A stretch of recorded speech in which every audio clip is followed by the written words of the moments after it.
Yeah, hello again. Deadline day is looming large. Let's go to a club that could be very busy in the remaining days, and that, of course, is Sunderland. Sky sources are telling us they are closing in on Atletico Madrid defender Javi Manquillo. The deal under discussion is a season-long loan for the former Liverpool player. Now staying with Sunderland, and we are told that they are interested in Barnsley centre-half Alfie Mawson. It's our understanding Mawson is keen on a move to the Premier League, but there are other clubs interested in the player. Will Mawson's potential arrival have implications on a man who seems to be dominating the end of this transfer window? That is, of course, Lamine Kone. While manager David Moyes says he's rejected Everton's bid because they can't find suitable replacements, it's understood that bid will be active again if Sunderland can bring in the right players. From Sunderland, let's go to Arsenal and their pursuit of you-know-who, Shkodran Mustafi. I'm told Arsenal remain interested in the German international, that despite the Spanish club saying he's not for sale.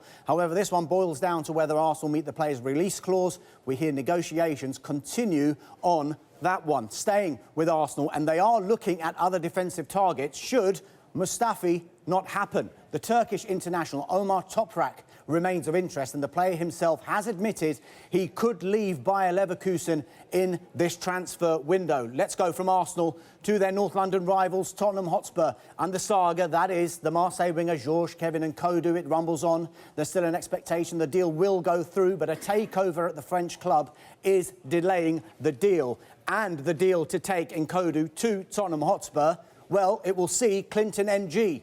This man, yes, this man, move the other way on a season-long loan. Now staying with Tottenham Hotspur, and talks are continuing with Hull City over Ryan Mason. Hull City want to sign Mason on a permanent transfer, and he is not the only midfielder that could be on his way out. Schalke are still in for Nabil Bentaleb. The Algerian international has been told he does not feature in Mauricio Pochettino's plans. And the mini exodus at White Hart Lane shows no sign of stopping. That's because the American defender DeAndre Yedlin has arrived in Newcastle last night. He will have a medical today ahead of signing a 5-year contract. Staying with Newcastle United, and the latest on the Dutch defender Daryl Janmaat. The Dutch defender is in London for a medical with Watford. He will then discuss personal terms over a £7.5 million move. Another man seemingly on his way out of Newcastle United, if we can get back there we can, is their goalkeeper Tim Krul. Sky sources have told us the Dutchman is on his way to Ajax on loan for the season. It's expected that Newcastle will extend his contract until 2018 before he moves.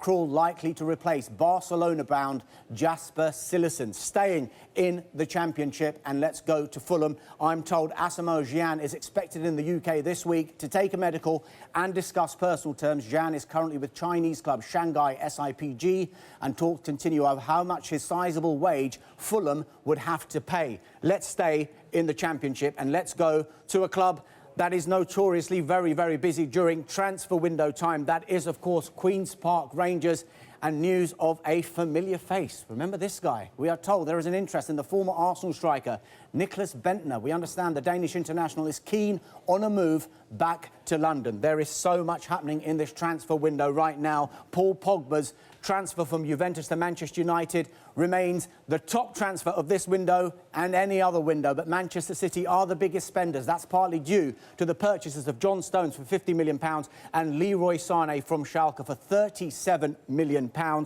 Manchester City's outlay is in excess of £150 million. They are closely followed by Manchester United, rather like the early Premier League table. But right across the other end, if we can get to the other end. Come on, yes, we can. At the other end, our Hull about to spend for the first time, with talks continuing over Ryan Mason. What it all means is that we are heading for a record Premier League spend. The first £1 billion spend is firmly on the cards. But remember, there is just a week to go until the window shuts.